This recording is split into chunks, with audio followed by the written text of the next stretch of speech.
Batang babae na 9 taong gulang buntis, ang ama naman ay 12 taong gulang. Trending ang post ng Facebook page na Lycare Personal Essentials kung saan nakabandera ang mukha ng isang 9 na taong gulang na batang babae mula sa Gensan na kasalukuyang buntis. Base sa post, isang 12 taong lalaki umano ang ama ng ipinagdadala ng hindi pa pinangalanang bata.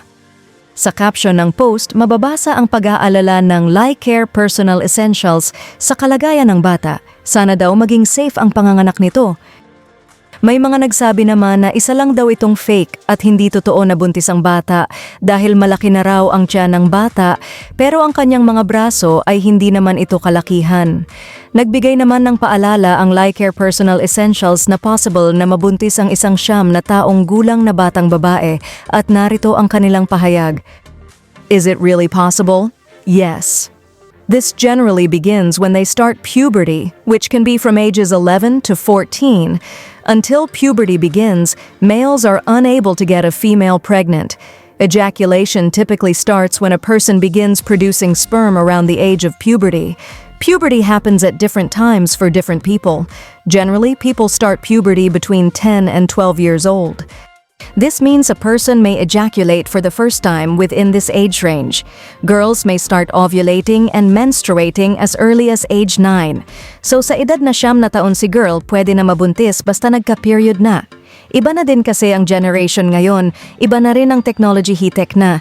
Even mga bata marunong na gumamit ng gadgets, kung ano-ano na ang pwedeng mapanood at matutunan kahit mga batang pa lang. So mga parents, mas okay pa din mag-play ang mga kids ng toys kaysa maglaro ng gadgets. Ang daming lumalabas na mga apps sa mga games sa gadgets na pwede nila maklik accidentally at makurious kung ano yon.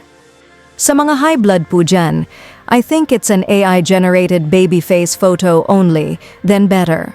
Photo for attention and awareness only. Not fake news dahil may nabuntis po from Gensan at the age of 9 years old and the father is 12 years old only. It's in the news. Have your own research po. Sa inyong palagay, totoo ba ang larawan na buntis ang bata o isa lamang itong AI-generated na alam naman natin na hindi na imposible dahil sa mga apps ngayon na isang click mo lang ay pwede nang mapalitang ng ibang mukha ang nasa picture? Salamat sa iyong panonood at kung bago ka pa lang sa aming channel, huwag kalimutang mag-subscribe at pindutin ang bell icon para ma-notify ka kung may bago kaming upload.